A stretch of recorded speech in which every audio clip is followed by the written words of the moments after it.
What drives a state to destroy a civilization not for what it has done, but for what it might do again? By the mid-2nd century BCE, the Roman Republic no longer wanted to simply dominate its enemies, but it now aimed to remove them permanently. Their longtime rival, Carthage, had largely rebuilt its economy, restored its agricultural productivity, and resumed profitable trade networks across the Western Mediterranean. Although it posed no immediate direct military threat, Roman senators accused it of growing too strong. As tensions escalated with Numidia on Carthage's western frontier, Rome seized upon a single treaty violation as justification to destroy them forever. Under the severe treaty imposed in 201 BCE, Carthage had surrendered its fleet and lost all overseas territories, and it then agreed never to wage war without Roman permission. The indemnity amounted to 10,000 talents of silver, which was to be paid over 50 years. Although politically weakened, it gradually recovered commercially. It had repaid its indemnity on time and had grown rich because it cultivated and exported grain, olive oil, garum, textiles, and ceramics from its North African home region. As Roman expansion turned eastward, some senators began to view Carthage's economic recovery with increasing alarm. Among the merchant class, resentment grew toward the city's renewed shipping and agricultural success. Cato the Elder was a former censor and firm supporter of Roman tradition, and became one of the leading voices demanding its destruction. From around 157 BCE, he ended every speech with the same words, Carthago delenda est, which means Carthage must be destroyed. Meanwhile, Numidia expanded under King Massinissa, who was a former Roman ally from the Second Punic War, and who frequently raided Carthaginian lands. Each time Carthage appealed to the Roman Senate, the decision almost always favoured Numidia. Eventually, in 151 BCE, after suffering another Numidian attack, Carthage raised an army without Roman approval and fought back. That single act violated the terms of the peace treaty. Soon after, Roman consuls obtained a declaration of war. When Roman ambassadors arrived in Africa, Carthage surrendered its weapons and ships because it hoped to avoid bloodshed. However, the Romans then demanded the city be moved inland, away from the sea. The Carthaginians refused. From that moment, full-scale war resumed. At the start of the campaign in 149 BCE, consuls Manius Manilius and Lucius Marcius Censorinus led a large force to Africa and established a base near Utica. It was likely around 60,000 men, including auxiliaries. They confidently expected a fast victory. However, the Carthaginians, led by Hasdrubal the Boeotarch, a military commander elected to defend the city, reacted with great speed and open resistance.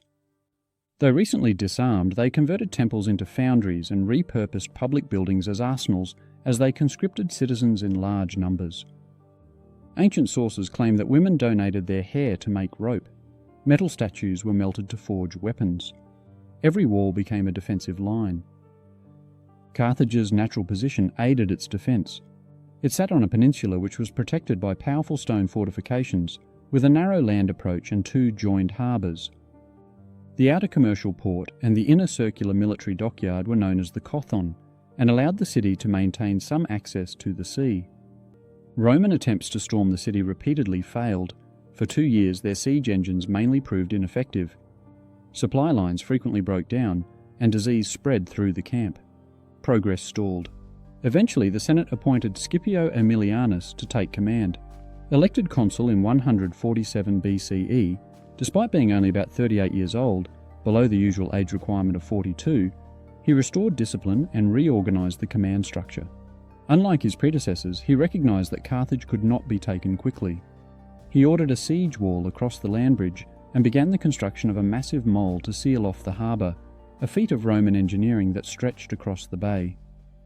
As supplies ran low inside the city, Carthaginian engineers reportedly dug a secret channel and launched a fleet through it. Although it succeeded briefly, Roman forces regained control of the sea and tightened the blockade.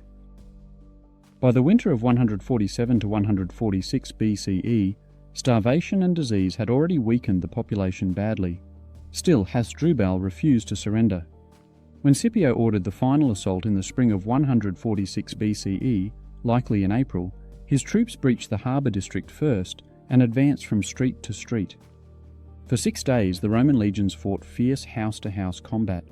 Every building became a fortress. Carthaginian defenders used rooftops and stairwells to ambush Roman soldiers in the alleyways. Fires consumed entire districts, and corpses piled in the streets. Eventually, Hasdrubal and his remaining forces retreated to the Byrsa hill, where the temple of Eshmun stood. The temple was sacred to Carthage's healing god and had become a final stronghold. Roman troops stormed the hilltop. Ancient authors recorded that Hasdrubal surrendered, but his wife refused. She gathered her children and cursed her husband's submission before she threw herself into the flames of the burning temple.